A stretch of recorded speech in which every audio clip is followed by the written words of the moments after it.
عطا فرما۔ کیا مانگا تھا نبی علیہ السلام نے کہ اسلام کو عزت عطا فرما ان دونوں میں سے کسی ایک کے ذریعے۔ اللہ تعالیٰ کی رحمت کی نظر کن پہ پڑی سب جانتے ہیں۔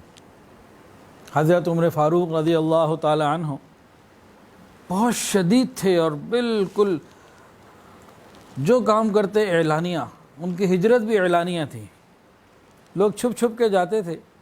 جب آپ نے ہجرت کا ارادہ کیا نا تو بھی چھپ کے نہیں، تیاری کی، تیر تلوار ساری چیزیں سیٹ کیں اور جہاں جہاں کفار کے مجمع تھے وہاں وہاں کھڑے ہو کے اعلان کیا کہ سن لو، عمر ابن خطاب ہجرت کر کے مکہ سے علی الاعلان مدینہ جا رہا ہے کوئی جو اپنے بچوں کو یتیم کرنا چاہے اور بیوی کو بیوہ، وہ پھر مجھے آ کے روک لے۔ کسی کی جرت نہ ہوئی اور حضرت عمر فاروق رضی اللہ تعالیٰ عنہ علی الاعلان تشریف لے گئے۔ آپ کے اسلام لانے کا واقعہ بھی بڑا ایمان افروز ہے، اور اس کے فوراً بعد ہی جو نبی علیہ السلام کی دعا تھی نا، حضرت عمر منتخب ہو گئے۔ تو ابو جہل کا قصہ تو نہیں ہم کر رہے، تو حضرت عمر کی بات ہو گئی، مراد مصطفیٰ بنے، اور آپ کے جو دعا کے الفاظ اگر آپ کو یاد ہیں جو ابھی سنائیں، وہ پہلے ہی دن سے شروع تھے، قبولیت دیکھیں اس کی، اور آخر تک باقی رہے۔ اور اس کا جو بہت زیادہ اظہار ہوا نا جب آپ خلیفہ بنے ہیں، امیر المومنین بنے ہیں۔ 22 لاکھ مربع میل کے اوپر آپ کی حکومت تھی۔ قیصر و کسریٰ 2 سپر پاورز تھیں، وہ اپنے اپنے محلوں میں رہتے ہوئے ڈرا کرتے تھے وہاں کے لوگ۔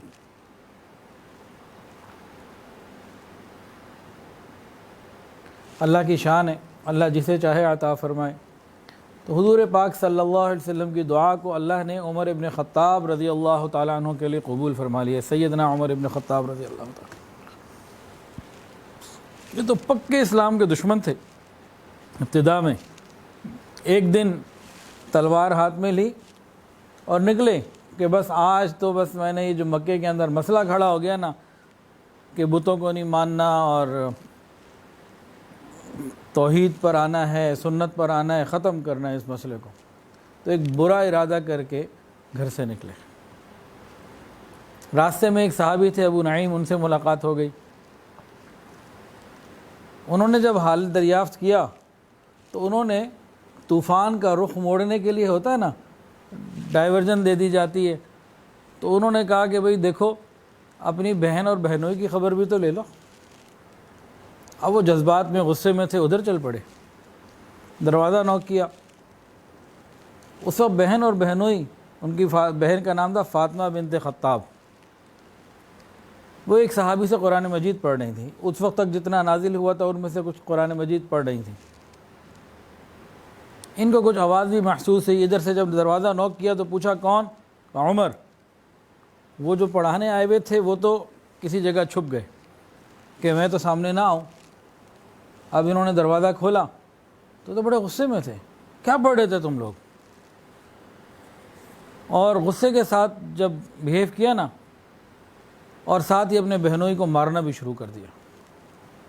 ان کی بہن آگے بڑھی اپنے شوہر کو بچانے کے لیے، انہوں نے ایک ہاتھ جو مارا بہن کے بھی لگ گیا۔ بہن بھی پھر اسی باپ کی بیٹی تھی، دودھ اس ایک ہی ماں کا دودھ پیا تھا اور خون ایک ہی باپ کا تھا۔ بہن بھی آگے آگے کہنے لگی کہ جس ماں کا خون، جس ماں کا دودھ تم نے پیا ہے، میں نے بھی اسی ماں کا دودھ پیا ہے، اور جس باپ کا خون تمہاری رگوں میں دوڑ رہا ہے، میری رگوں میں بھی وہی ہے۔ بہرحال ان کا اس طرح سے بات کرنا اور بہن کے چہرے کے اوپر تکلیف کے آثار آ جانا، ان کا دل کچھ نرم ہوا۔ کیا پڑھے تھے تم لوگ؟ نرمی سے پوچھا، مجھے بھی بتاؤ۔ انہوں نے کہا کہ تم ناپاک ہو، غسل کر کے آؤ۔ غسل کیا، اور پھر جب وہ قرآن مجید کی آیات سورہ طٰہٰ کی تھیں، طٰہٰ ما انزلنا علیک القرآن لتشقیٰ، جب یہ قرآن ان کے سامنے پڑھا گیا تو دل ان کا نرم ہو گیا، منور ہو گیا، اور پھر انہوں نے کہا میں بھی اسلام قبول کرنا چاہتا ہوں۔ تو یہ وہیں سے سیدھا نبی علیہ السلام کے بعد دار ارقم کی طرف روانہ ہوئے۔ تلوار بہرحال ہاتھ میں ہی تھی جو اس گھر سے ساتھ لے کے نکلے تھے۔ دار ارقم پہنچے، وہاں جا کے دروازہ نوک کیا، اندر سے کسی نے دیکھا، نبی علیہ السلام بھی تھے، بعض اور صحابہ بھی تھے، سیدنا حمزہ رضی اللہ تعالیٰ عنہ سید الشہداء وہ بھی تھے۔ تو دیکھ کے نبی علیہ السلام کو اطلاع دی گئی کہ عمر آئے ہیں، حالت بدلی ہوئی ہے اور ہاتھ میں تلوار ہے۔ تو صحابہ بھی حیران ہوئے، پریشان ہوئے کہ یہ کیا معاملہ۔ حضرت حمزہ رضی اللہ تعالیٰ نے فرمایا کہ کھولو دروازہ، اگر خیر کے ساتھ آیا ہے تو بہت اچھی بات ہے، ورنہ اسی کی تلوار ہوگی، اسی کی گردن ہوگی، گھبرانے کی کوئی بات نہیں، دروازہ کھولو۔ دروازہ کھولا گیا، وہ تو دل کی دنیا بدل چکی تھی۔ حضور پاک صلی اللہ علیہ وسلم کے قدموں میں آ کے بیٹھے اور کہا میں تو اسلام قبول کرنا چاہتا ہوں، اور نبی علیہ السلام نے ان کو کلمہ پڑھایا، توبہ کرائی، ان کو اسلام کی دعوت تو ان کو مل ہی چکی تھی۔ تو کلمہ شہادت کے بعد نبی علیہ السلام خوش ہوئے، تمام صحابہ نے ایک اللہ اکبر کا نعرہ لگایا۔ اس وقت آسمانوں میں بھی بڑی خوشی تھی ان کے اسلام لانے سے۔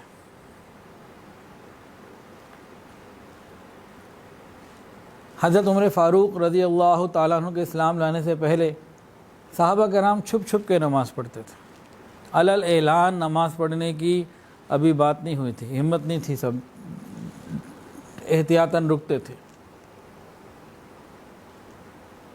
اور نبی علیہ السلام بھی جو شخص مسلمان ہوتا اس کو یہی تلقین کرتے کہ ابھی وقت نہیں آیا، چھپ کے عبادت کرو۔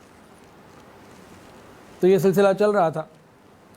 حضرت عمر فاروق رضی اللہ عنہ نے پوچھا یا رسول اللہ، کیا ہم حق پر اور وہ باطل پر نہیں ہیں؟ فرمایا کہ ہاں، ہم حق پر ہیں اور وہ باطل پر ہیں، ہم چھپ کے کیوں نماز پڑھیں، ہم علل اعلان نماز پڑھیں گے۔ یہ کیا تھا؟ نبی علیہ السلام کی دعائیں چل رہی ہیں، اے اللہ عمر کے ذریعے اسلام کو عزت عطا فرما۔ یہ وہ دعاؤں کی قبولیت دیکھیں آپ۔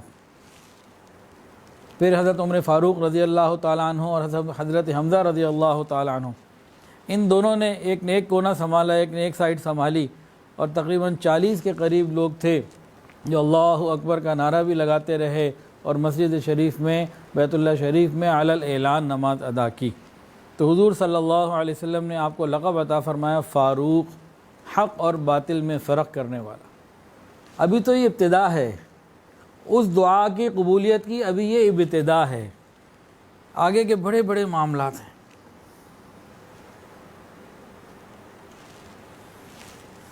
ایک روایت کے مطابق آپ کی عمر 63 سال تھی، یعنی رسول اللہ صلی اللہ علیہ وسلم کی پیدائش کے 13 سال بعد پیدا ہوئے، عام الفیل کے 13 سال بعد۔ حضور پاک صلی اللہ علیہ وسلم کی عمر مبارک 63 سال، صدیق اکبر رضی اللہ تعالیٰ عنہ کی عمر 63 سال، عمر فاروق رضی اللہ تعالیٰ عنہ، حضرت علی رضی اللہ تعالیٰ عنہ، ان کی عمر 63 سال تھی۔ کئی مرتبہ ایسا ہوا کہ حضرت عمر فاروق رضی اللہ تعالیٰ عنہ جو رائے دی، اللہ رب العزت کی طرف سے وہی احکامات نازل ہوئے۔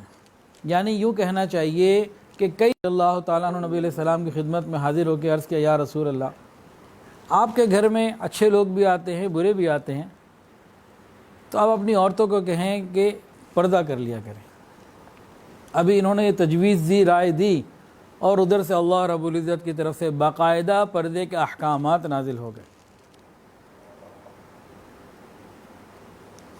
اصحاب بدر کے بارے میں، جو بدر کے قیدی تھے نا، اسیران بدر، اصحاب بدر نہیں، اسیران بدر کے بارے میں صحابہ کرام میں مشورہ ہوا کیا کریں۔ حضرت فاروق اعظم رضی اللہ عنہ نے فرمایا گردن سب کی اڑا دی جائے، لیکن نبی علیہ السلام اور صدیق اکبر رضی اللہ عنہ کی رائے یہ ہوئی کہ فدیہ لے لیا جائے، کوئی نرمی کر دی جائے، کچھ کو ویسے معاف کر دیا جائے۔ تو اگلے دن کیا ہوا، حضرت عمر فاروق رضی اللہ عنہ آتے ہیں، دیکھتے ہیں کہ ایک درخت کے نیچے نبی علیہ السلام بھی اور صدیق اکبر بھی دونوں رو رہے ہیں۔ پوچھا کیا بنا، خیریت تو ہے؟ فرمایا کہ اللہ تعالیٰ کا عذاب بس یہاں تک آ ہی گیا تھا اور اللہ کی ناراضگی تھی، اور اللہ نے فرمایا کہ ہم پکڑ کے دے رہے، تم چھوڑ رہے ہو، ہم ان کو قید کروا رہے ہیں، ان کی گردن اتارو اور آپ لوگ چھوڑ دیتے ہو۔ تو اس طرح کے اور بھی بعض مواقع ہیں، بعض کتابوں میں 15 ایسے موقع لکھے ہیں کہ ایسا دل اللہ نے دیا تھا، ایسی رائے تھی، ایسی نظر تھی، ویژن بہت بڑا تھا۔ شیطان بھی آپ سے خوف زدہ ہوتا تھا۔ جس راستے سے حضرت عمر فاروق رضی اللہ عنہ جاتے تھے، شیطان بھی اس راستے کو چھوڑ دیا کرتا تھا۔ اچھا، یہاں ایک خوبصورت نکتہ، ایک صاحب نے نا غالباً شیخ الہند رحمۃ اللہ علیہ سے، غالباً ہمارے اکابرین علماء دیوبند میں سے کسی سے مسئلہ پوچھا کہ شیطان حضرت عمر کے راستے کو چھوڑتا تھا، حضور کے راستے کو کیوں نہیں چھوڑتا تھا؟ بھی حضور صلی اللہ علیہ وسلم کا درجہ بڑھا ہے کہ حضرت عمر کا درجہ بڑھا ہے؟ کیسا پوائنٹ ہے کہ بھئی شیطان کے بارے میں حدیث میں موجود ہے کہ حضرت عمر کے راستے سے ڈرتا تھا، ان کے راستے کو چھوڑ کے بھاگ جاتا تھا، تو حضور کے راستے کو تو نہیں وہ چھوڑتا تھا، تو یہ کیا بات ہے؟ یہ سوال پوچھنے والے نے سوال پوچھا، جواب دینے والوں نے بھی کمال کا جواب عطا فرمایا۔ انہوں نے فرمایا کہ دیکھو کہ بعض مرتبہ جو چور ہوتا ہے نا، بادشاہ سے زیادہ کوتوال سے ڈرتا ہے، اس کے دل میں کوتوال کا خوف زیادہ ہوتا ہے، سپہ سالار کا خوف زیادہ ہوتا ہے۔ ایک مرتبہ ابتدائی ہجرت کے بعد کے کچھ واقعات تھے، تو ایک مرتبہ ایسا ہوا کہ ایک بچی نبی علیہ السلام کے پاس آئی، کہنے لگی میں نے منت مانی ہے، میں آپ کے سامنے جو ہے نا وہ دف بجاؤں گی۔ آپ نے کہا بھی تو نے منت مان لی ہے تو ٹھیک ہے، چھوٹی بچی تھی، دل بھی رکھنا ہوتا تھا، اور ابھی اہل مدینہ بھی نئے نئے اسلام میں آئے تھے اور سارا سلسلہ بھی چل رہا تھا، تو آپ نے اس کو اجازت دے دی، اچھا ٹھیک ہے بھئی تم بجا لو جو دف بجانا ہے۔ وہ دف بجاتی رہی، اتنے میں حضرت ابوبکر آئے، وہ بجاتی رہی، حضرت عثمان آ گئے، وہ بجاتی رہی، اور غالباً حضرت علی بھی آئے، ذی وقار اور ہیبت دار شخصیت کے مالک تھے اور اہل جنت کے چراغ تھے۔ حضرت عمر فاروق رضی اللہ تعالیٰ عنہ کی آنکھوں سے آنسو جاری بہت کثرت سے ہوتے تھے، 2 کالی لائنیں پڑ گئی تھیں، اتنا روتے تھے، اتنا روتے تھے۔ خوف خدا کے بارے میں اور اللہ سے رحمت کے بارے میں ان کا ایک بڑا عجیب قول ہے، بہت ہی عجیب۔ فرماتے ہیں اگر قیامت کے دن یہ اعلان ہو جائے کہ صرف ایک آدمی جہنم میں جائے گا، باقی ساری خلقت جنت میں جائے گی، مجھے اپنے اعمال سے یہ خوف ہے کہیں وہ عمر اکیلا نہ ہو جنت میں جہنم میں جانے والا، مجھے اپنے اعمال کی وجہ سے اتنا خوف ہے کہ وہ ایک اکیلا جو جہنم میں جانے والا ہے کہیں وہ عمر ابن خطاب ہی نہ ہو۔ اور دوسرا فرماتے رحمت کے بارے میں اگر قیامت کے دن یہ اعلان ہو جائے صرف ایک آدمی جنت میں جائے گا، باقی ساری دنیا جہنم میں جائے گی، تو مجھے اللہ کی رحمت سے امید یہ ہے کہ وہ ایک اکیلا عمر ابن خطاب ہوگا۔ تو ایمان جو ہے نا، یہ امید اور خوف دونوں کے درمیان ہے۔ ہم جب قبر کے حالات سنتے اور سناتے ہیں نا، تو عام طور سے ایک پہلو کو زیادہ غالب کرتے ہیں، دوسرے پہلو کو ذرا ذکر بھی نہیں کرتے۔ بعض مرتبہ بعض لوگ، عام لوگوں کے دلوں میں قبر کے بارے میں یہ تصور ہے کہ شاید وہ صرف جہنم ہی کا گڑھا ہے اور سانپ اور بچھو ہی ادھر آنے ہیں، آگ ہی آنی ہے۔ نہیں، ایسا نہیں ہے۔ نبی علیہ السلام نے فرمایا کہ قبر جنت کے باغوں میں سے ایک باغ یا جہنم کے گڑھوں میں سے ایک گڑھا ہے۔ وہ تو جیسے اعمال ہوں گے ویسے وہاں میں معاملات ہوں گے۔ تو ایسا نہیں ہے کہ وہ صرف سزا کے لیے ہی جگہ بنی ہے، نہیں، قبر اللہ اکبر بڑی مزے کی جگہ ہے۔ انسان کے اعمال ٹھیک ہوں کہ دنیا کے غم، فکریں، پریشانیاں سب ختم۔ دنیا میں کوئی ایک بندہ تو دکھائیں جس کو پریشانیاں نہ ہوں، امیر ہو، غریب ہو، نیک ہو یا برا ہو۔ اولاد آدم ہو اور بے غم ہو، یہ ہو نہیں سکتا۔ بکری کا بچہ تو بے غم ہو سکتا ہے زمین کے اوپر، اولاد آدم بے غم نہیں ہو سکتے۔ کہ جب قبر میں جائے گا نا نیک بندہ، تو قبر اس کے لیے تو آرام کی جگہ ہوگی، دنیا کے غموں کو چھوڑ کر۔ اور پھر جب یہ قبر میں جائے گا نا نیک بندہ، سبحان اللہ، وہ جناب ماں باپ، دادا دادی، نانا نانی، بڑے بڑے جناب پچھلے سارے، کسی کی اولاد اگر پہلے چلی گئی دنیا سے، کوئی بھائی چلا گیا، وہ سارے آگے ملنے آئیں گے۔ نبی علیہ السلام نے فرمایا کہ وہ جو ملاقات وہاں ہوگی، انسان کو اتنی خوشی ہوگی، اس سے زیادہ خوشی ہوگی دنیا میں کوئی بچھڑا ہوا مل جائے نا، تو ایک خوشی ہوتی ہے، اس سے زیادہ خوشی اس وقت ان لوگوں کی ملاقاتوں سے ہوگی جو پہلے عزیز و قریب دنیا سے دوست، احباب، اساتذہ چلے جاتے ہیں۔ تو حضرت عمر فاروق رضی اللہ تعالی عنہ بوڑھوں کے خادم تھے، مفلسوں کے مددگار تھے۔ آپ نے تمام غزوات میں شرکت فرمائی، غزوہ بدر سے لے کے تمام غزوات میں، ہر غزوے میں آپ شریک ہوئے، اور آپ دین کے لیے ایک مضبوط قلعہ تھے۔ آپ قریشی تھے، اور آپ کا جو حسب نسب ہے کعب بن لوی بن غالب پر پہنچ کر رسول اللہ صلی اللہ علیہ وسلم سے مل جاتا ہے۔ عام الفیل کے 13 سال بعد پیدائش ہے، اور ہجرت سے 5 سال قبل آپ مسلمان ہوئے۔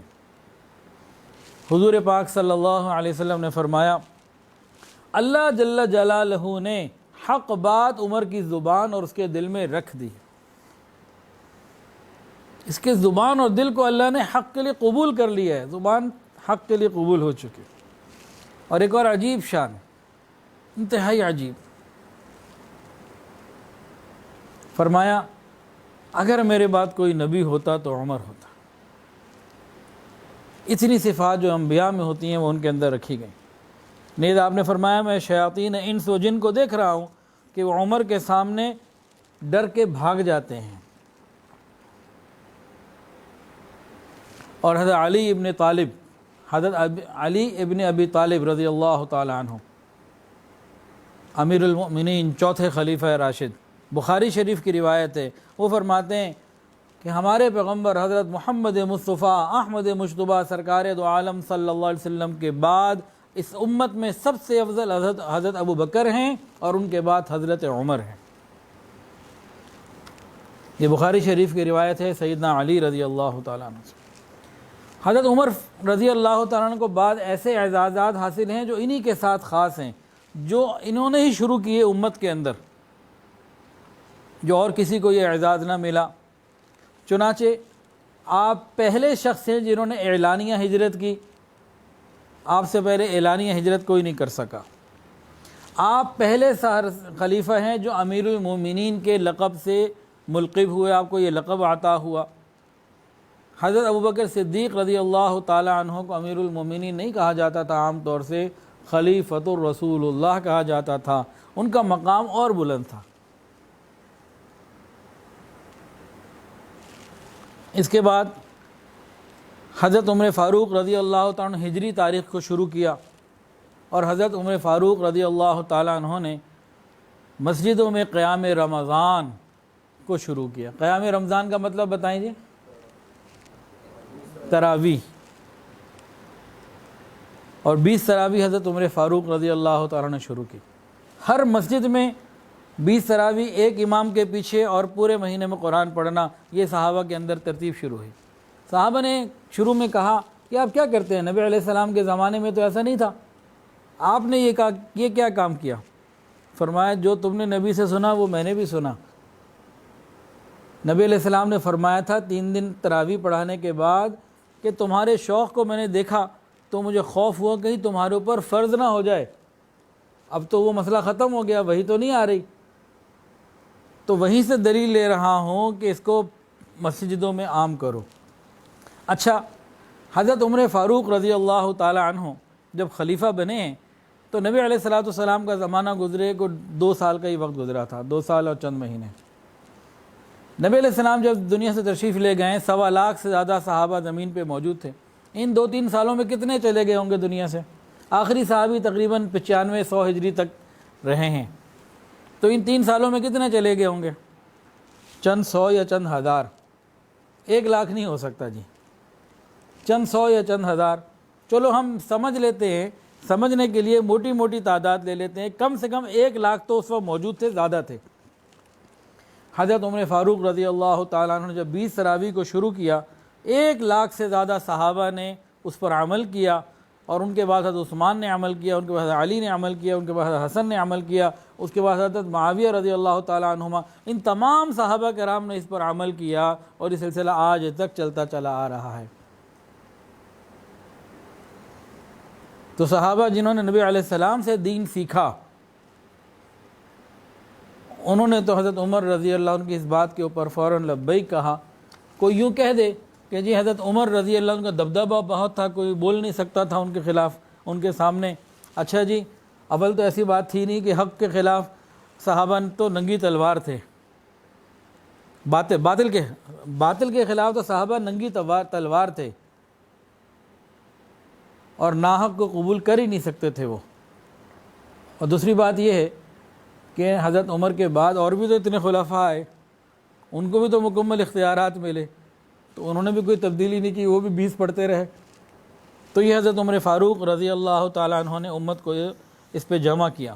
پھر حضرت عمر ہی پہلے شخص ہیں جنہوں نے قرآن مجید کو جمع کرنے کا مشورہ دیا، اور آپ پہلے شخص ہیں جنہوں نے اپنے محافظ کو انعامات سے نوازا، اور آپ پہلے شخص ہیں جنہوں نے نادار اور بوڑھے جو ذمی لوگ تھے نا، غیر مسلم، ان کے ٹیکس کو، جزیے کو معاف کیا، اور آپ پہلے شخص ہیں جنہوں نے فوج کی بھرتی کو لازمی قرار دیا، اور آپ پہلے شخص ہیں جنہوں نے لشکروں کے ساتھ قاضیوں کو اور مرشد کو جانے کی ہدایات دیں کہ ہر لشکر کے ساتھ جایا کریں، اور آپ پہلے صحابی ہیں، پہلے شخص ہیں جنہوں نے احکامات لکھ کر ڈاکومنٹڈ پوزیشن میں جو ہے نا لینا دینا شروع کیے، بھیجنے شروع کیے، اور آپ پہلے شخص ہیں جنہوں نے قائدین اور والیوں کے لیے مجلس مشاورت قائم کی، اور آپ رضی اللہ تعالیٰ عنہ پہلے خلیفہ ہیں جو راتوں کو لوگوں کے احوال معلوم کرنے کے لیے گشت کیا کرتے تھے، اور آپ رضی اللہ عنہ پہلے شخص ہیں جنہوں نے رجسٹر مقرر کیے جس میں لشکر والوں کے نام، وظائف، ان کے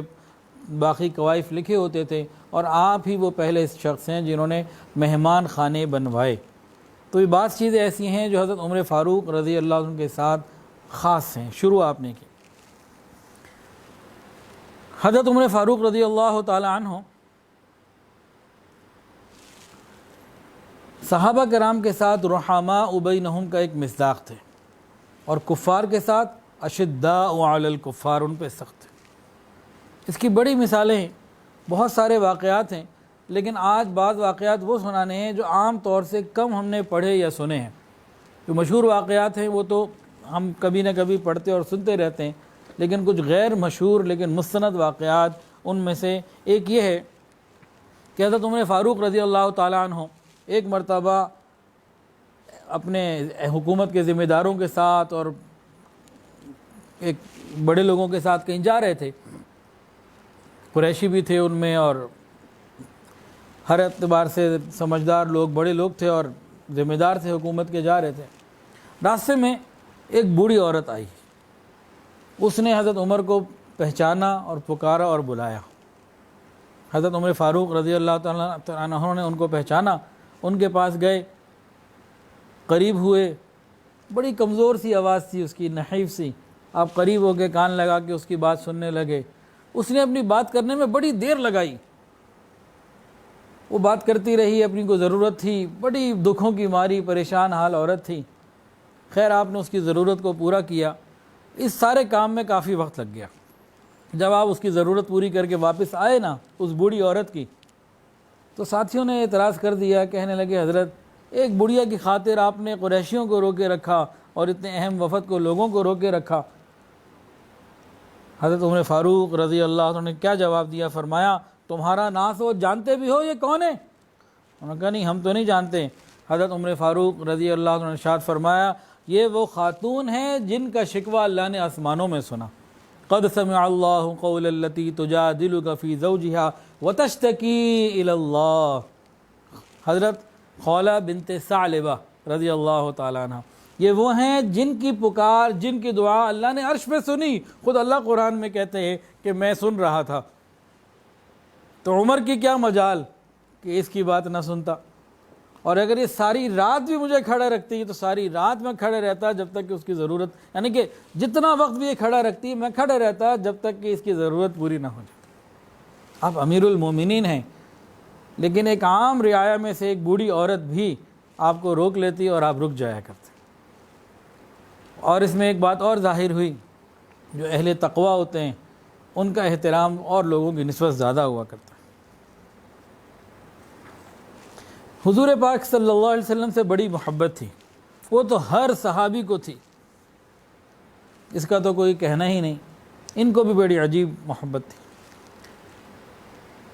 یہ رات کو نہ گشت کے لیے نکلا کرتے تھے. تو ایک مرتبہ اپنی روٹین میں کہیں جا رہے تھے, تو ایک جھوپڑی تھی کسی علاقے میں, اس کے اندر سے کسی عورت کی آواز آئی, بوڑھی عورت تھی, اس کو اشعار پڑھ رہی تھی. آپ رک گئے, آپ نے وہ اشعار سنے.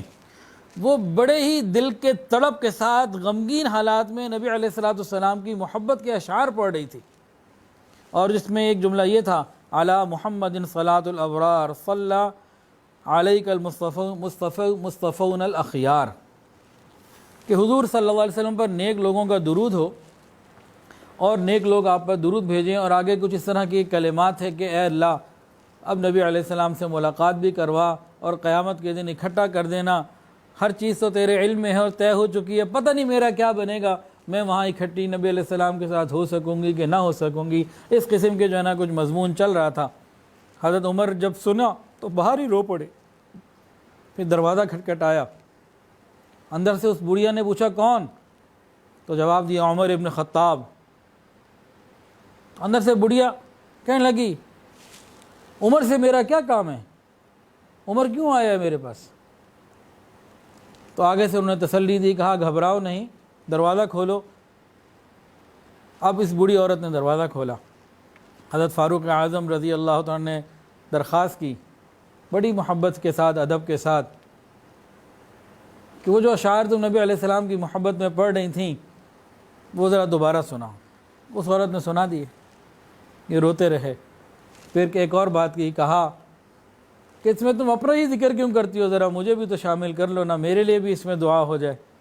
یہ رات کی تنہائی میں نبی علیہ السلام کی محبت میں تم جو اشعار پڑھ رہی ہو, اپنے اکیلے کے لیے دعا مانگ رہی ہو, ذرا عمر کے لیے بھی تو ذرا مانگو نا اس میں. تو اس نے پھر ایک جملے کا اضافہ کر دیا کہ اے اللہ ہمارے ساتھ عمر رضی اللہ تعالیٰ کو بھی شامل فرما, ان کی بھی مغفرت فرما. تو حضرت عمر خوش ہو گئے اور واپس تشریف لے گئے. یہ نبی علیہ الصلوۃ والسلام سے محبت کا ان کا ایک واقعہ ہے. بھئی محبوب کا جہاں ذکر ہو تو پھر دل تو غمگین ہوتا ہے نا, اور محبوب سے جدائی کے بعد اگر محبوب کا ذکر ہو پھر تڑپ بھی ہوتی ہے.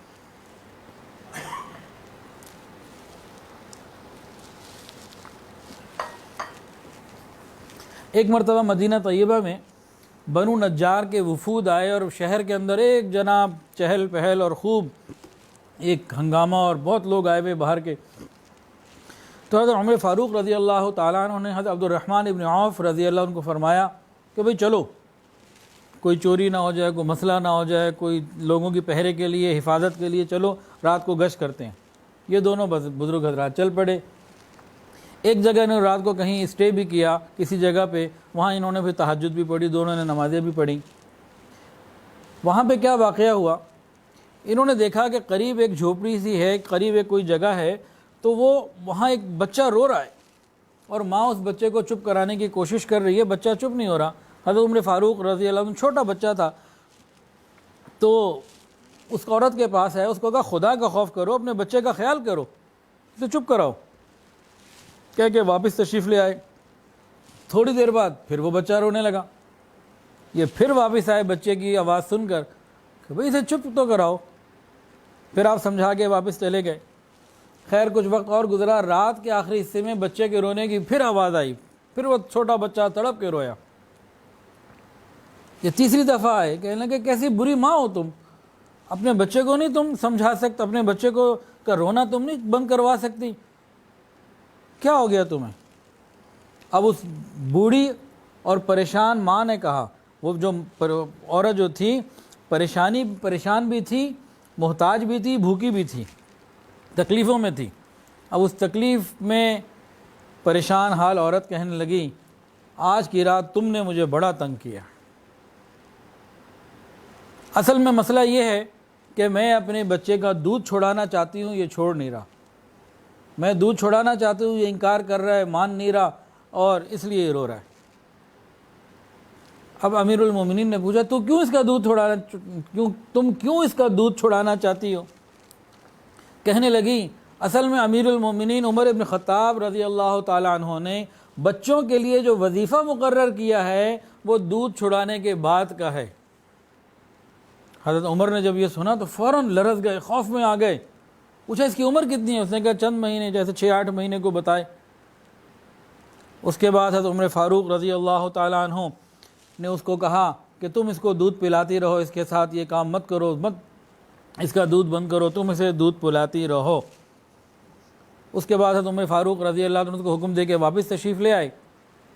فجر کا وقت ہو گیا، مسجد میں جب نماز پڑھائی تو نماز میں آہو بکا رہا، رونے کی کیفیت اور غم کی کیفیت کو لوگوں نے سب نے محسوس کیا، جہاں تک قرأت کی آواز گئی۔ نماز کے بعد سلام پھیر کے تمام لوگوں کو جمع کیا اور فرمایا کہ عمر کے لیے تنگی ہو، پتہ نہیں کتنے مسلمان بچوں کو یہ مار چکا ہوگا۔ اس کے بعد آپ نے حکم جاری فرمایا حالت اسلام میں پیدا ہونے والے ہر بچے کو وظیفہ دیا جائے گا، اور تمام علاقوں میں یہ فرمان جو ہے وہ بھیج دیا گیا کہ رعایا میں کسی کی تکلیف کو دیکھا فوری طور پر اس کے لیے فکر مند ہو گئے۔ آج بھی یورپ کے بعض ملکوں میں یہ قانون باقی ہے اور عمر لاز کے نام سے باقی ہے۔ مسلمان ملکوں میں ہو نہ ہو، لیکن بعض یورپی ممالک میں، جیسے سوئٹزرلینڈ کے بارے میں سنا ہے، اور بعض ممالک میں یہ عمر لا کے نام سے باقی ہے کہ جب کوئی بچہ پیدا ہو جائے تو اس کا وظیفہ جاری کر دینا بیت المال کی طرف سے۔ اللہ اکبر کبیرہ۔ ایک اور واقعہ، یہ بھی غالباً وہ واقعہ ہے جو حضرت عمر فاروق رضی اللہ عنہ کی زندگی کا تو واقعہ ہے، لیکن ہم نے کم سنا ہوگا۔ اس کا تعلق حیا اور پاک دامنی سے ہے، خوف خدا سے ہے۔ واقعہ یہ ہے کہ مدینہ طیبہ میں ایک نوجوان تھا، عبادت گزار تھا اور زاہد تھا۔ وہ سارا دن صحابہ کرام کی خدمت میں مسجد نبوی شریف میں رہتا، عبادت کرتا، دین سیکھتا، حدیث سیکھتا، اور رات کو گھر آتا اپنے والد کے پاس۔ بوڑھا باپ تھا، بوڑھے باپ کی خدمت، اور رات کو باپ کے ساتھ رہتا اور دن میں مسجد میں آ جاتا اور عبادت میں اور دین سیکھنے میں وقت گزارتا۔ وہ ایک راستے سے گزرتا تھا، مسجد اور اس کے گھر کے راستے کا جو فرق تھا وہاں سے وہ گزرتا تھا۔ اس راستے میں کوئی عورت تھی، وہ اس کے اوپر فریفتہ ہو گئی۔ تو ایک دن جو ہے یہ مسجد سے واپس گھر جا رہا ہے تو وہ عورت نے اس کو آگے بڑھ کے گناہ کا پیغام دیا اور اصرار کیا۔ اس نے اول تو منع کیا، لیکن کسی طریقے سے یہ مان گیا۔ اس نے کہا میرے گھر چلو۔ جب یہ اس کے گھر داخل ہونے لگا، اسی وقت ایک قرآن مجید کی آیت اس نوجوان کے نیک دل نوجوان کے دل میں آئی، ان الذین اتقوا اذا مسهم طائف من الشیطان تذکروا فاذا هم مبصرون، کہ جو تقوی والے لوگ ہوتے ہیں جب انہیں کوئی خطرہ شیطان کی طرف سے پیش آتا ہے وہ اللہ کو یاد کرتے ہیں اور پھر اللہ تعالیٰ آنکھیں کھول دیتے ہیں، آسانی ہو جاتی ہے۔ تو جیسے یہ آیت آئی نا تو وہیں کے وہیں یہ فوراً بے ہوش ہو گیا۔ خیال کیا آیا ہوگا کہ اللہ نے تو مجھے دیکھا کہ میں روضہ رسول کے پاس دین حاصل کر رہا ہوں، یا پھر رات کو گھر جا کے والد کے ساتھ رہتا ہوں، ابھی اگر اللہ مجھے یہاں دیکھیں گے میرا کیا بنے گا؟ اللہ تو ہر وقت دیکھ رہے ہیں۔ اس قسم کا کوئی خیال آیا، یقیناً ایسے ہی کوئی خیال آیا ہوگا، وہیں بے ہوش ہو گئے۔ اب اسی بے ہوشی کے حالت میں والد کے پاس لے جایا گیا، گھر پہنچا دیا گیا۔ گھر پہنچ کے جب ہوش آیا نا، باپ نے پوچھا کیا ہوا، پورا واقعہ سنا دیا اور دوبارہ وہ آیت پڑھی اور پھر بے ہوش۔ اور لیکن یہ والی بے ہوشی ایسی تھی کہ اس بے ہوشی میں پھر وہ جنت میں اٹھنے والی بات تھی، اور انتقال اسی بے ہوشی کے اندر انتقال ہو گیا۔ اب رات ہی رات میں قریب کے لوگ جمع ہوئے، نماز جنازہ بھی ادا ہوئی، رات ہی رات میں تدفین بھی ہو گئی، کیونکہ حکم یہی ہے جلد سے جلد دفنا دو۔ یہ تو ہمارے یہاں ہوتا ہے نا، اس نے انگلینڈ سے آنا ہے، اس نے ملیشیا سے آنا ہے، اس نے امریکہ سے آنا ہے، 3 5 دن 2 دن روک دیتے ہیں۔ یہ تو سنت کے خلاف ہے، جتنی جلدی ممکن ہو اتنا جلدی کرنا چاہیے۔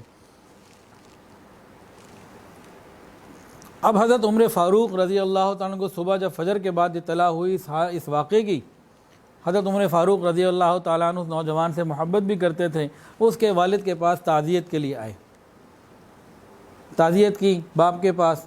اس کے بعد قبرستان تشریف لے گئے اور قبر میں جا کے اس کو باقاعدہ مخاطب کر کے، اس نوجوان کو مخاطب کر کے بلند آواز سے فرمایا وَلِمَنْ خَافَ مَقَامَ رَبِّهِ جَنَّتَانِ، قرآن مجید کی آیت پڑھی سورہ نازعات کی، وَلِمَنْ خَافَ مَقَامَ رَبِّهِ جَنَّتَانِ، جو شخص اپنے رب کے سامنے کھڑے ہونے سے ڈرتا ہے اس کے لیے 2 باغ ہیں، 2 باغ ملیں گے، جنتان، حضرت عمر فاروق رضی اللہ تعالیٰ عنہ باقاعدہ اس کو مخاطب کر کے فرمایا، اور اندر قبر سے اس نوجوان نے جواب دیا، اے عمر مجھے میرے رب نے وہ 2 باغ دے دیے ہیں۔ جو پاک دامن نوجوان ہیں، خوف خدا کی وجہ سے گناہوں سے بچیں گے، انشاءاللہ ان کو 2 باغ ملیں گے۔ چلیں ایک مشہور واقعہ بھی سن لیں۔ تبوک کے موقع پہ بڑی تنگی تھی، نبی علیہ السلام مسجد میں صدقہ اور خیرات کی ترغیب دے رہے تھے، اللہ کے راستے میں مال خرچ کرنے کی ترغیب دے رہے تھے، صحابہ بیٹھے تھے، عمر بھی بیٹھے تھے۔ ایک دم ان کے دل میں آیا کہ آج تو میں ابو بکر سے بازی لے گیا، آج تو میرے مزے آ گئے اور میں آگے بڑھ گیا، کیونکہ ان کو حالات کا علم تھا، سب کو ایک دوسرے کا۔ وہ سمجھ رہے تھے کہ اس وقت جو کچھ میرے پاس مال ہے یہ بہت زیادہ ہے، اور ابو بکر کے حالات اس وقت ذرا کمزور ہیں، تو وہ زیادہ مال پیش نہیں کر سکیں گے، ہے ہی تھوڑا ان کے پاس، اور میرے پاس تو زیادہ ہے، تو میں آج تو پھر بڑھ جاؤں گا نا۔ وہ جو جناب جیسے کوئی ہوا کی تیزی سے جاتا ہے نا، دوڑ کے ایسے گئے، گھر گئے اور مال لے آئے، خوب مال لا کے قدموں میں ڈھیر کر دیا۔ آقا نے پوچھا گھر والوں کے لیے کیا چھوڑ کر آئے؟ تو انہوں نے کہا آدھا اللہ کے لیے، آدھا گھر والوں کے لیے، آدھا 50-50۔ تھوڑی دیر کے بعد یہ عاشق رسول صدیق اکبر رضی اللہ تعالیٰ بھی تشریف لے آئے اپنی فقیرانہ چال کے ساتھ، اور جو کچھ تھا لا کے سامنے ڈھیر کر دیا۔ پوچھا گھر والوں کے لیے کیا چھوڑا ہے؟ تو جواب یوں ارشاد فرمایا، اللہ اور اس کا رسول، اس کی محبت ہی میرے گھر والوں کے لیے کافی، یعنی سب کچھ لے آیا۔ بڑی عاجزانہ انداز میں انہوں نے بتایا۔ حضرت عمر فاروق رضی اللہ عنہ فرماتے ہیں کہ عمر یہ تیری حسرت ہی رہے گی کہ کبھی تو ابو بکر سے بڑھ سکے گا، کبھی ان سے بڑھ نہیں سکتا۔ نبی علیہ الصلوۃ والسلام حضرت ابو بکر صدیق رضی اللہ تعالیٰ عنہ، عمر فاروق رضی اللہ عنہ کے ساتھ خصوصی محبت کرتے تھے۔ ایک مرتبہ نبی علیہ السلام نے صبح اٹھ کے لوگوں کو بتایا کہ میں نے رات کو خواب دیکھا، میں نے خواب میں دیکھا کہ میں جنت میں ہوں، مختلف محل مجھے نظر آ رہے ہیں، اور جنت کے اندر میں چل رہا ہوں۔ ایک عورت کو دیکھا کہ ایک محل کے پاس وضو کر رہی ہے، پھر محل کے قریب ہوا، بڑا خوبصورت محل، بڑا شاندار۔ میں نے پوچھا کس کا؟ کہا یہ آپ کے غلام عمر ابن خطاب کا ہے۔ نبی علیہ السلام نے فرمایا کہ میں اس محل کے اندر داخل نہ ہوا، عمر مجھے تیری غیرت کا خیال آیا، میں اس محل میں داخل نہیں ہوا، یہ تمہارا ہے۔ حضرت عمر فاروق رضی اللہ تعالیٰ نے جب یہ بات کو سنا تو عرض کیا، یا رسول اللہ کیا میں آپ سے بھی غیرت کرتا؟ اللہ اکبر کبیرہ۔ ایک مرتبہ واقع ہے کہ عراق سے ایک وفد آیا حضرت احنف ابن قیس رضی اللہ تعالیٰ عنہ کی قیادت میں۔ گرمی اتنی شدید، پسینوں پہ پسینے بہ رہے اور عجیب حال تھا، بہت شدید گرمی تھی، ریگستان کی گرمی ویسے ہی بہت زیادہ ہوتی ہے۔ اب احنف ابن قیس رضی اللہ تعالیٰ عنہ دور سے آئے ہیں عراق سے ملنے کے لیے، معلوم کیا خلیفہ کہاں ہیں، امیر المومنین، تو پتہ لگا ایک جگہ پہنچے، وہاں جا کے دیکھا تو عمامہ اترا ہوا ہے، سر پہ ٹوپی ہے، اور ایک پیٹ کمر کے اوپر نہ گول کپڑا باندھا ہوا ہے، اور اونٹوں کو دیکھ رہے ہیں، اونٹوں کا خیال کر رہے ہیں۔ اور اونٹ کون سے تھے؟ ذاتی نہیں، تجارت کے اونٹ نہیں، زکوٰۃ میں جو اونٹ آئے تھے ان کا علاج معالجہ، ان کی دیکھ بھال کر رہے ہیں۔ احنف ابن قیس ان سے ملنے آئے تھے، انہوں نے ان کو دیکھا، حضرت عمر نے احنف آ جاؤ، کپڑے بدل کے آ جاؤ، ادھر خیال کر لو، یہ زکوٰۃ کے اونٹ ہیں، ان میں یتیموں کا، مسکینوں کا اور بیواؤں کا حق ہے۔ اب حضرت احنف ابن قیس کے ساتھ کچھ لوگ اور بھی ساتھ تھے، ان میں سے کسی نے کہہ دیا، امیر المومنین یہ کام تو کوئی غلام بھی کر سکتا ہے، اس کام کے لیے آپ خود کیوں کر رہے ہیں؟ تو امیر المومنین نے جب یہ بات سنی تو فرمایا، بھلا مجھ سے بھی بڑا کوئی غلام ہوگا، بھلا مجھ سے بھی بڑا کوئی غلام ہوگا؟ اور یہ احنف کون ہے؟ جو شخص مسلمانوں کے امور کا ذمہ دار ہے وہ مسلمانوں کا غلام ہے۔ جو مسلمانوں کے امور کا ذمہ دار، کوئی عہدہ اس کے پاس ہے، یہ شخص مسلمانوں کا غلام ہے۔ جس طرح ایک غلام کے اوپر اپنے آقا کی خیر خواہی اور امانت کی ادائیگی ضروری ہے، اسی طرح ان پر بھی ان چیزوں کا پورا کرنا ضروری ہے۔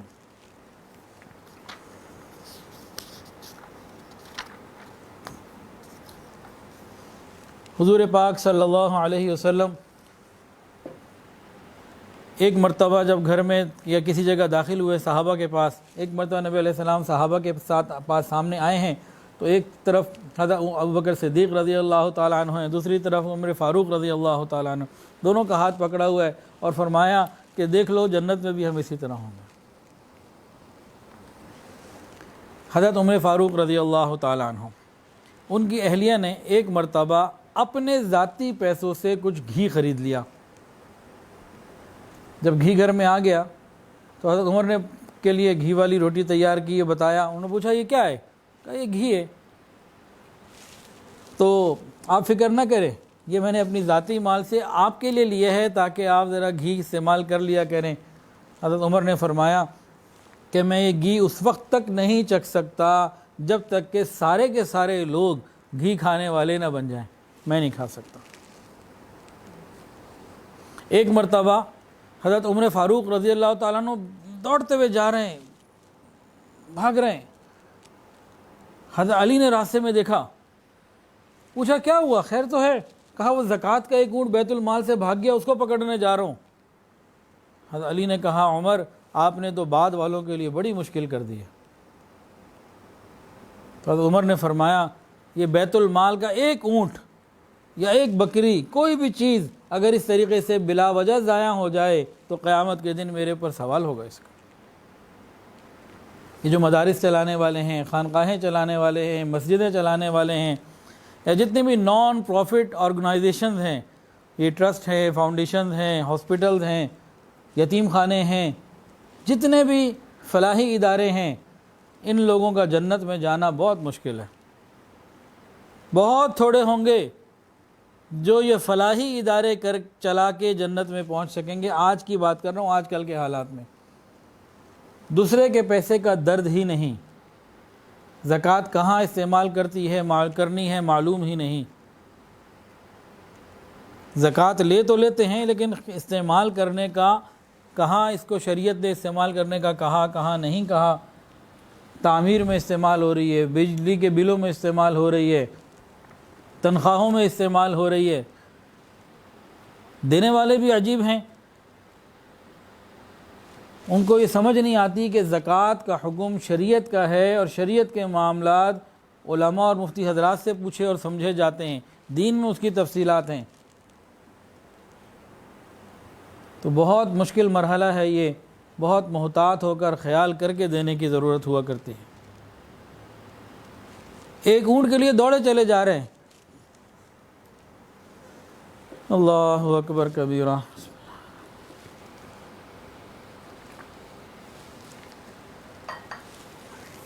اب ان کی شہادت کا واقعہ کچھ ذکر ہو جائے، اتنے میں انشاءاللہ وقت بھی پورا ہو جائے گا۔ حضرت عمر فاروق رضی اللہ تعالیٰ عنہ نے ساری زندگی دین کی خدمت کے لیے گزار دی، اور نبی علیہ الصلوۃ والسلام کی وہ دعا اللہ رب العزت نے بھرپور انداز سے پوری کی، اور اسلام کو خوب عزتیں حضرت عمر فاروق رضی اللہ عنہ کے ذریعے سے اللہ رب العزت نے عطا فرمائی۔ حضرت عمر فاروق رضی اللہ تعالیٰ عنہ ایک مرتبہ کہیں سفر میں تھے، تو ایک اونچی کوئی جگہ تھی، وہاں رک گئے۔ پیچھے پورا لشکر اور پورا جناب جتنے بھی لوگ ساتھ تھے وہ سارے رک گئے۔ آپ نیچے کچھ جھانک رہے تھے، کافی دیر دیکھتے رہے، پھر واپس آئے۔ لوگوں نے پوچھا حضرت کیا تھا یہاں پہ، آپ نے سب کو روکے رکھا، خود بھی رکے رہے، کیا چیز خاص، کیا چیز تھی، ہمیں تو کچھ محسوس نہیں ہوا یہاں پہ۔ عمر فاروق رضی اللہ تعالیٰ عنہ نے ارشاد فرمایا یہ وہ جگہ ہے جہاں بچپن میں میرا باپ خطاب مجھے اونٹ چرانے کے لیے بھیجتا تھا۔ میں اونٹ لے کے آتا تھا اور سارا دن اونٹ چرا کے جب واپس لے کے جاتا تھا تو میرے اونٹ بھوکے پیٹ واپس جاتے تھے۔ تو میرا باپ خطاب مجھے کہتا تھا عمر تو کیا زندگی گزارے گا، تجھے تو اونٹ چرانے نہیں آتے، کیا زندگی میں ترقی کرے گا، کیا کام کرے گا، تجھے تو اونٹ چرانے نہیں آتے۔ ایک وہ وقت تھا کہ عمر کو اونٹ چرانے نہیں آتے تھے۔ آج اسلام کی وجہ سے اللہ نے عمر کو وہ عزت دے دی کہ لوگ اسے امیر المومنین کہتے۔ اسلام تو عزت دینے کے لیے آیا ہے، اگر ہم آج اسلام پر عمل کرنے والے بن جائیں تو ہمارے مسئلے اسی سے پورے ہوتے ہیں۔ وہ ہم نے کرنا نہیں ہے، اس لیے عزت ملنی نہیں ہے۔ ہاں اگر کر لیں تو عزتیں اللہ نے وَلِلَّهِ الْعِزَّةُ وَلِرَسُولِهِ وَلِلْمُؤْمِنِينَ، عزت تو اسلام کے اندر ہے، دین پر عمل کرنے کے اندر ہے۔ ہم میں سے اکثر لوگ نبی علیہ السلام کی محبت میں گردن کٹوانے کے لیے تو تیار ہو جاتے ہیں، لیکن نبی علیہ السلام کی اطاعت میں زندگی گزارنے کے لیے تیار نہیں ہوتے۔ تو جس دن ہم لوگ نبی علیہ السلام کی اطاعت میں زندگی گزارنے کے لیے تیار ہو جائیں تو بس ہمارے سارے مسئلے آسان ہو جائیں۔ اور یہ معاملہ شروع کہاں سے ہوگا؟ حیا اور پاک دامنی سے ہوگا۔ موبائل فون کا استعمال، انٹرنیٹ کا استعمال، تنہائیاں ہمیں ٹھیک کرنی ہوں گے۔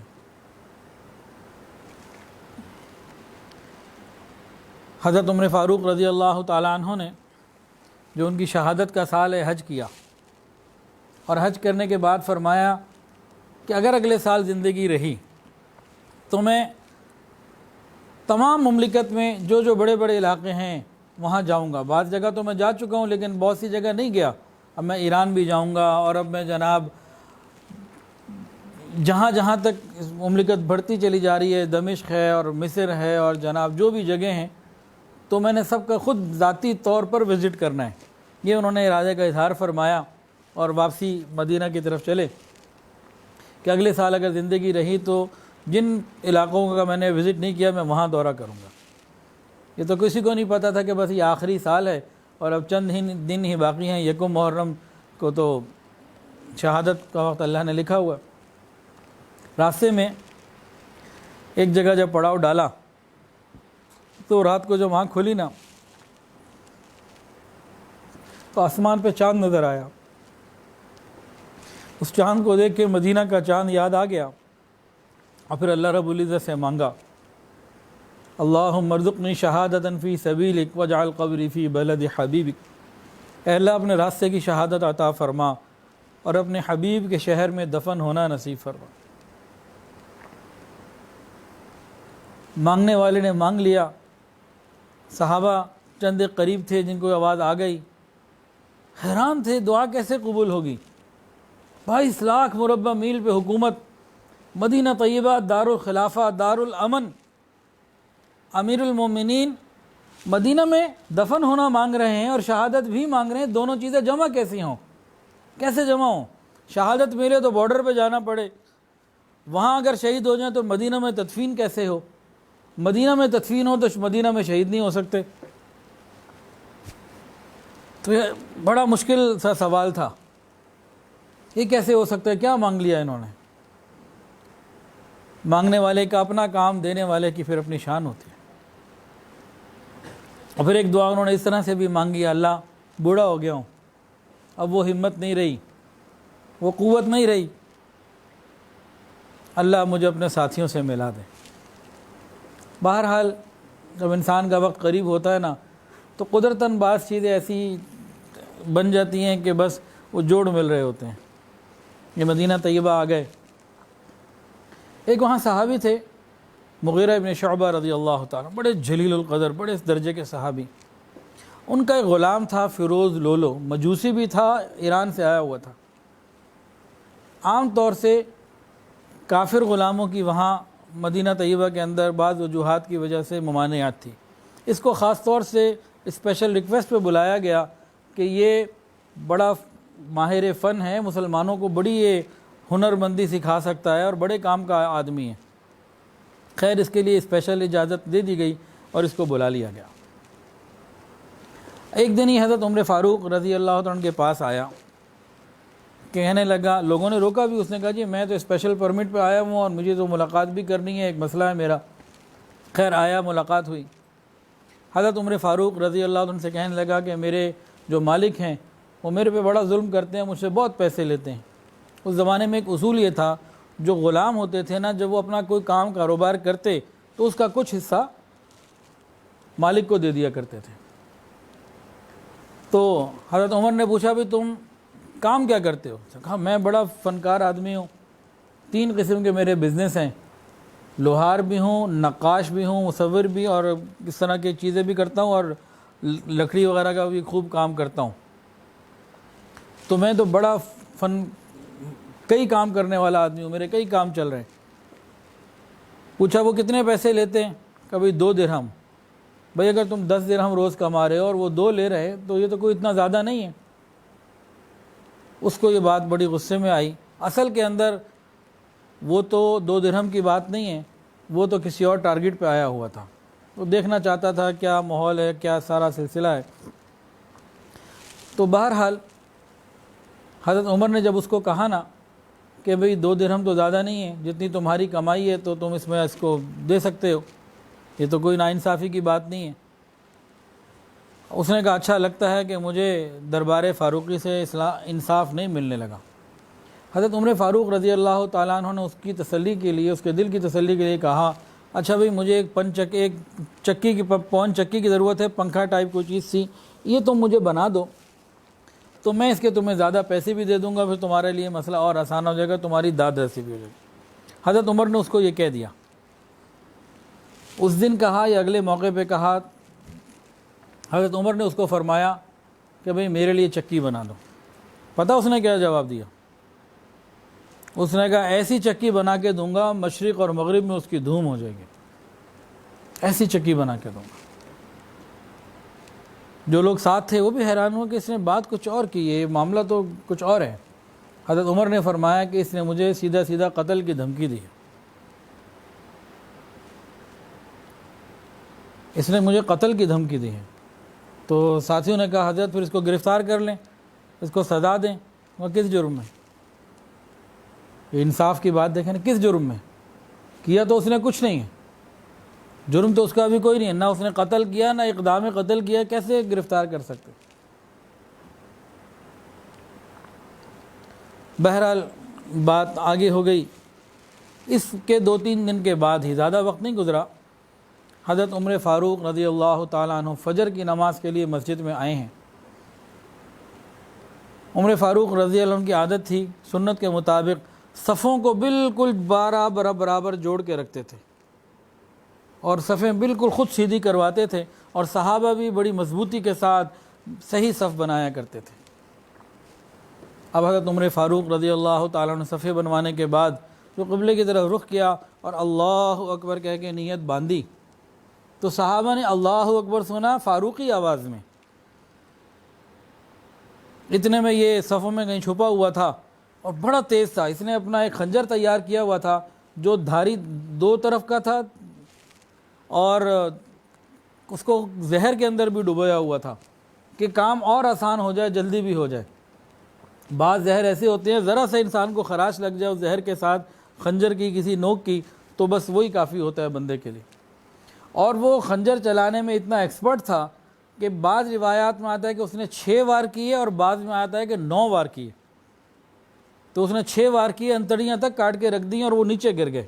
حضرت عمر فاروق رضی اللہ تعالیٰ عنہ اس میں پتہ کیا کہ امیر المومنین نے نیچے گر رہے ہیں، جسم سے خون کے فوارے چھوٹ رہے ہیں، پیچھے سے عبد الرحمن ابن عوف رضی اللہ عنہ کا ہاتھ پکڑ کے مصلی پہ آگے کر دیا، نماز پڑھاؤ۔ خود نیچے گر گئے، دیوار کے ساتھ تڑپ بھی رہے، تکلیف میں ہیں، دیوار کے ساتھ ٹیک لگا لی اور ان کو کہا نماز پڑھاؤ۔ حضرت حسین رضی اللہ تعالیٰ نے کربلا میں نماز نہیں قضا کی اور ادھر اتنا بڑا حادثہ ہو چکا کہ نماز پڑھاؤ۔ اب صحابہ جو پہلی صف میں تھے ان کو تو اتنی جلدی آنن فانن اور غیر متوقع معاملہ تھا، کسی کو اندازہ ہی نہیں ہوا۔ جو پچھلی صفوں میں تھے انہیں پتہ ہی نہیں چلا۔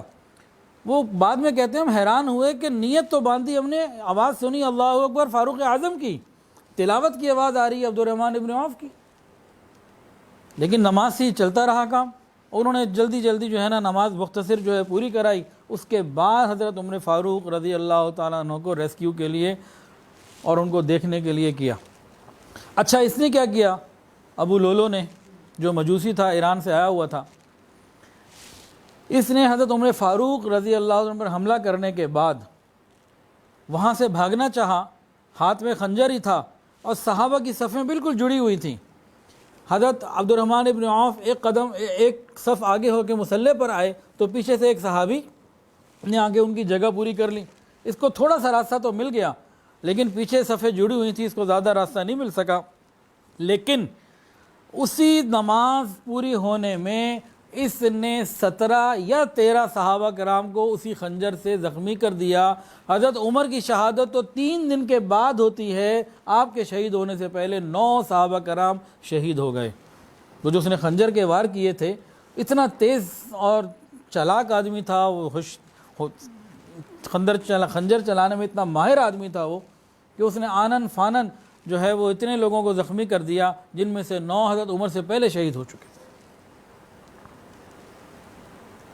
اب صفیں تو جڑی ہوئی تھیں، یہ اپنے وار کرتا رہا اتنی دیر میں، جب سلام مکمل ہو گیا، نماز ہو گئی، تو وہ صحابہ جب اٹھے نماز سے، تو ایک نے پھر کیا کہتے ہیں اس کے اوپر وہ ڈالا کپڑا، اس نے پھر اپنے ہی خنجر سے اپنے آپ کو ہی مار دیا، خودکشی کر لی۔ یعنی یہ راز ہی رہ گیا کہ اسے بھیجا کس نے تھا، آیا کیوں تھا، بہت ساری چیزیں پھر اپنے ساتھ ہی لے گیا۔ کیونکہ 2 درہم کے معاملے میں اتنا مسئلہ نہیں ہوتا کہ 9 بندے بھی شہید کر دیے، اور امیر المومنین کو مسجد نبوی شریف میں، اور جناب 22 لاکھ مربع میل کے امیر المومنین کو، تو یہ معاملہ کچھ اور ہی ہوگا۔ بہرحال اب حضرت عمر فاروق رضی اللہ تعالیٰ عنہ کی نماز تو نہیں ہوئی نا۔ ہم تو جناب فٹ بال میچ کے لیے، کرکٹ کے لیے، فضول گپوں کے لیے، فلموں کے لیے نماز قضا کر دیتے ہیں۔ حضرت عمر فاروق رضی اللہ تعالیٰ عنہ، باقی لوگوں نے تو نماز پڑھ لی تھی، اب ان کو اٹھا کے گھر لے جایا گیا، اور ان کو تیمم کروایا 3 مرتبہ، خون جاری رہا، بے ہوش ہو جاتے تھے۔ اور اضطراری کیفیت میں وضو اور تیمم کا حکم اور ہے۔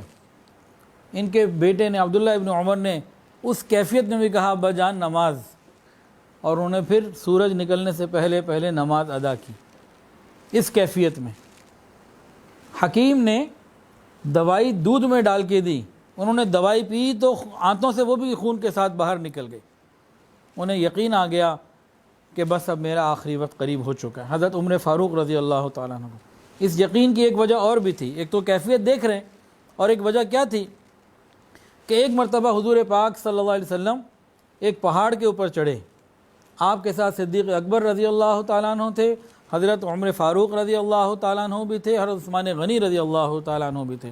نبی علیہ السلام جب پہاڑ پہ چڑھے ان حضرات کے ساتھ، پہاڑ ہلنے لگا، نبی علیہ السلام نے اس کو کہا ٹھہر جا، اس وقت تمہارے اوپر ایک نبی، ایک صدیق اور 2 شہید ہیں۔ کہتے ہیں اسی دن میرے دل میں آ گیا تھا کہ اب مجھے شہادت تو ملے گی۔ اور اس واقعے سے چند دن پہلے انہوں نے خواب بھی دیکھا تھا، انہوں نے خواب یہ دیکھا کہ کوئی مرغا ٹھونگے مار رہا ہے۔ تو بہرحال سارے اسباب کچھ ایسے ہو گئے تھے کہ اب ان کو اب شہادت کا یقین ہو گیا۔ جیسے ہی شہادت کا یقین ہوا، اس کیفیت میں عمر فاروق رضی اللہ عنہ نے کون کون سے کام کیے، یہ ہمارے لیے سیکھنے اور سمجھنے کے لیے ہیں۔ کاش ہم ان باتوں سے عبرت حاصل کر لیں۔ انہوں نے کیا کیا؟ عام مسلمانوں کے بارے میں بہت ساری مشاورت دینی شروع کر دی، اور اگلے خلیفہ کو جو بھی وہ بنے گا، جو بھی کہ بھئی ان طبقات کا ایسے ایسے خیال کرنا ہے، احکامات دے دیے۔ پھر خلفاء کے لیے 6 نام آپ نے تجویز فرمائے کہ مسلمان ان 6 میں سے کسی ایک کو بھی اپنی رائے سے انتخاب کر لیں۔ ان میں ایک حضرت عثمان غنی رضی اللہ تعالیٰ عنہ، ایک حضرت علی رضی اللہ تعالیٰ عنہ، ایک عبد الرحمن ابن عوف رضی اللہ تعالیٰ عنہ، ایک سعد ابن ابی وقاص رضی اللہ تعالیٰ عنہ، اور 2 اور تھے۔ 6 صحابہ کے، طلحہ اور زبیر، حضرت طلحہ رضی اللہ عنہ، زبیر رضی اللہ عنہ، یہ عشرہ مبشرہ میں سے تھے، قریشی تھے سارے۔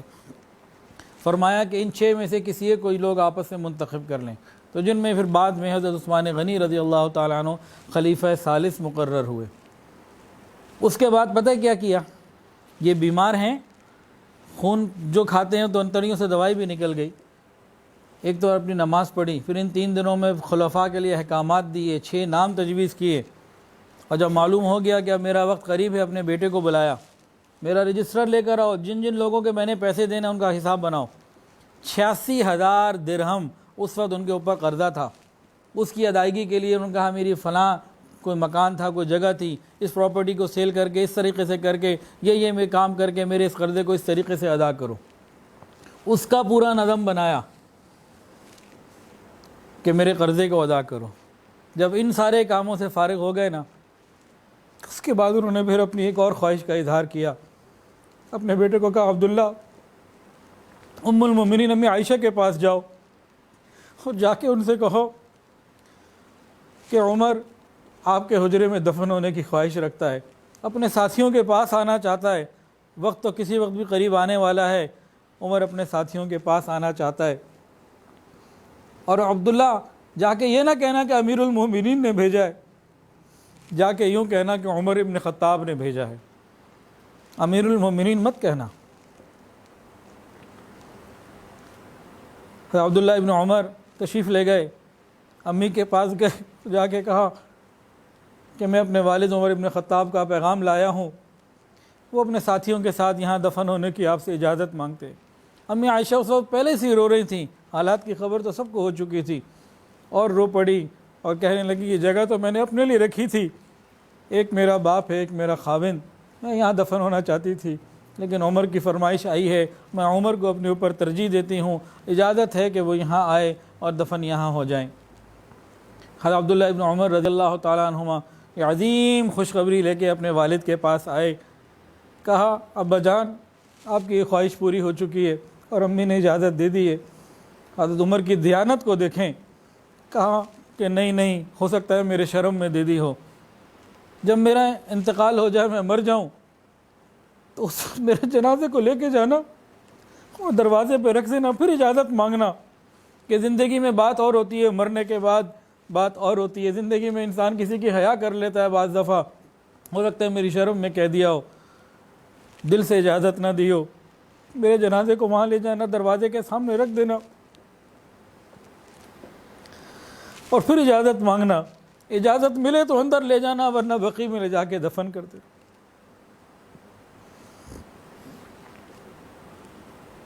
یہ ساری باتیں ہو رہی ہیں، جب آخری وقت بالکل قریب آ گیا، اپنے بیٹے سے کہتے ہیں بیٹا میرے سر سے نیچے تکیہ نکال دو، مجھے مٹی کے اوپر لٹا دو۔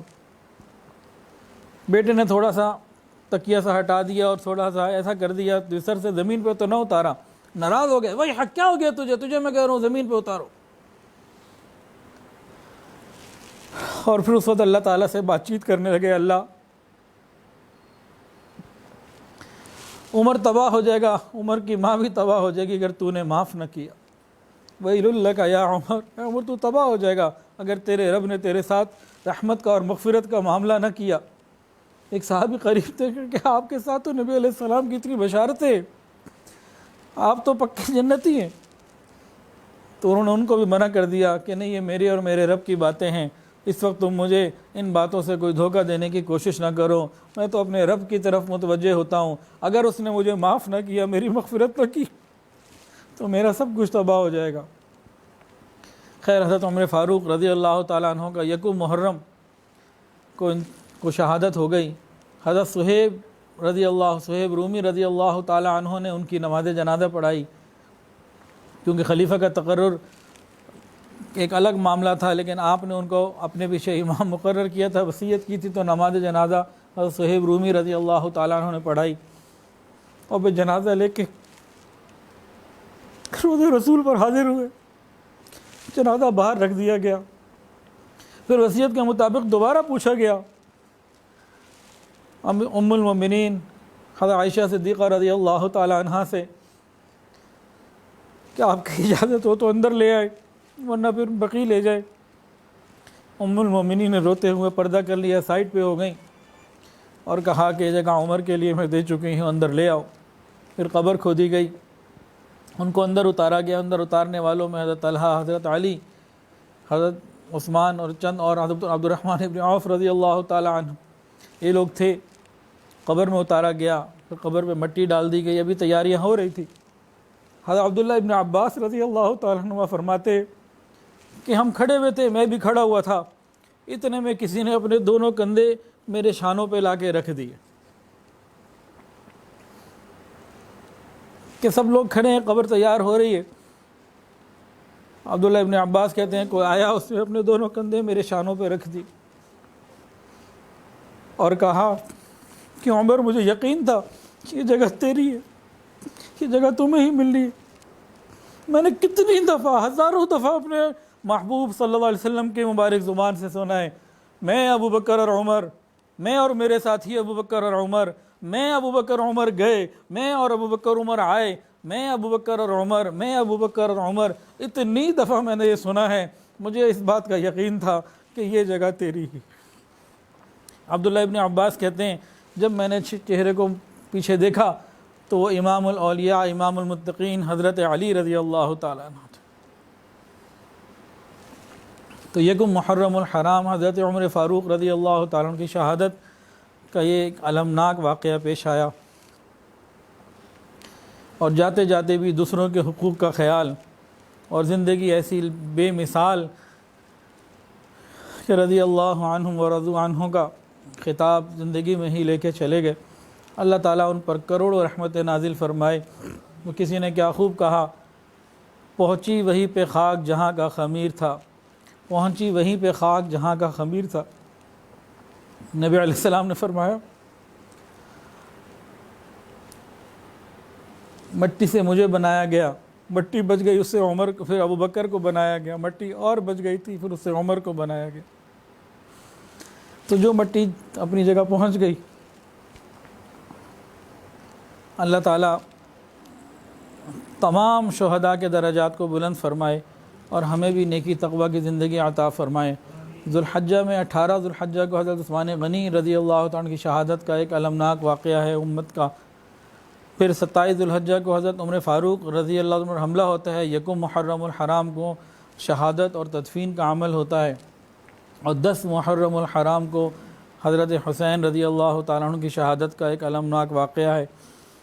اور صرف یہ 3 ہی شہداء نہیں ہیں، سال کے اگر 365 دن ہیں تو اللہ کی قسم کوئی دن ایسا خالی نہیں ہے کہ جس دن میں کوئی شہید ہمارے تاریخ میں نہ ہو، کوئی ایک دن بھی ایسا نہیں۔ لیکن ان لوگوں نے کربلا کا میدان ہو، جو حضرت عثمان غنی رضی اللہ عنہ اپنے گھر کے اندر محصور ہوں، 40 دن پانی نہیں ملا بھوکے پیاسے، یا پھر یہ فجر میں نماز کے وقت حملہ ہوا، نماز نہیں چھوڑی۔ ہم کم سے کم نماز ہی کی پابندی کا آج کوئی پکا ارادہ کر لیں، اور کچھ نہیں کر سکتے، نماز کی پابندی کا تو ارادہ کر لیں کہ قیامت کے دن سب سے پہلے پوچھ اسی چیز کی ہوگی، اس کے بعد اگلے معاملے ہوں گے۔ اور حضرت عمر نے کیا مانگا تھا، یا اللہ اپنے حبیب کے شہر میں دفن ہونا عطا فرما اور اپنے راستے کی شہادت عطا فرما۔ یہ تو مانگنے والے کی مانگ تھی نا، دینے والے کی دین کچھ اور معاملہ تھا۔ وہ کیا ہوا سنیے، اور یقین کے ساتھ اپنی دعاؤں میں اللہ سے مانگا کریں، جو چاہیں مانگیں، یقین کو بڑھائیں ہم۔ صحابہ حیران تھے دعا کیسے قبول ہوگی، لیکن قبول کرنے والے نے جب قبول کی تو کس شان سے قبول کی، اس کو توجہ سے سن لیجئے۔ اگر حضرت عمر فاروق رضی اللہ تعالیٰ عنہ کو مدینہ کی کسی پہاڑی پہ، کسی وادی پہ، کسی گلی میں شہادت مل جاتی تو یقیناً وہ شہادت تھی نا۔ مانگنے والے نے تو صرف شہادت مانگی، دینے والے نے مصلی رسول پر عطا فرمائی، ریاض الجنہ میں عطا فرمائی، باوضو بھی ہیں، اور مقام احسان کی عبادت ہوتی تھی ان کی، احسان کی حالت میں باوضو مصلی رسول کے اوپر شہادت ملی۔ اور انہوں نے کیا مانگا تھا، مدینہ میں دفن ہونا، کہ حدیث کے اندر آتا ہے نا مدینہ میں دفن ہونے والوں کی فضیلت ہے۔ تو اگر وہ جنت البقیع میں دفن کر دیے جاتے تو دعا قبول ہو جانی تھی، لیکن مانگنے والے کو ہمیشہ اپنے دامن کے چھوٹے ہونے کا گلہ رہا، اور دینے والے کی دین مانگنے والے کی مانگ سے ہمیشہ زیادہ ہوتی ہے۔ انہوں نے تو مدینہ کی مٹی مانگی تھی، اللہ نے روضہ رسول کی مٹی عطا کی تھی۔ تو ہم بھی یقین کے ساتھ اللہ سے مانگا کریں، اللہ بڑی کریم ذات ہے۔ وآخر دعوانا ان الحمد للہ رب العالمین۔ توبہ کے کلمات پڑھ لیجئے، کوئی بیت ہونا چاہے تو بیت کی نیت بھی کر سکتا ہے، ساتھ ساتھ پڑھ لیجئے۔ بسم اللہ الرحمن الرحیم، لا الہ الا اللہ محمد الرسول اللہ، اشہد ان لا الہ الا اللہ واشہد ان محمد عبدہ ورسولہ، استغفر اللہ ربی من کل ذنب واتوب الیہ، استغفر اللہ ربی من کل ذنب واتوب الیہ، استغفر اللہ ربی من کل ذنب واتوب الیہ برحمتک یا ارحم الراحمین۔ الحمدللہ ان کلمات سے ہم توبہ طائب ہو چکے ہیں۔ 6 معمولات ہیں، اگر پابندی سے کریں گے تو انشاءاللہ دلوں میں اللہ تعالیٰ کی محبت بڑھے گی۔ پہلی چیز ہے استغفار، استغفر اللہ ربی من کل ذنب واتوب الیہ۔ دوسری چیز ہے درود شریف، اللہم صلی علی سیدنا و مولانا محمد وعلی آل سیدنا و مولانا محمد وبارک وسلم۔ یہ دونوں چیزیں صبح شام 100 مرتبہ چلتے پھرتے کام کاج کے دوران بھی پڑھ سکتے ہیں، اور وضو میں پڑھیں تو بہت اچھا، نہیں تو بغیر وضو کے بھی پڑھ سکتے ہیں۔ اور تیسری چیز ہے قرآن مجید کی روزانہ تلاوت، 1 سپارہ ہو جائے تو بہت ہی اچھا، نہیں تو آدھا سپارہ ہی صحیح، ناغہ نہ ہو۔ ایسا نہ ہو کہ فیس بک کا پیج ہم روز کھول لیں اور قرآن کا پیج ہم نہ کھول سکیں۔ بڑی محرومی کی بات ہے، یہ بڑی محرومی کی بات ہے۔ ہم فیس بک کا پیج تو روز کھولیں اور دن میں کتنی مرتبہ کھولیں گنتی ہم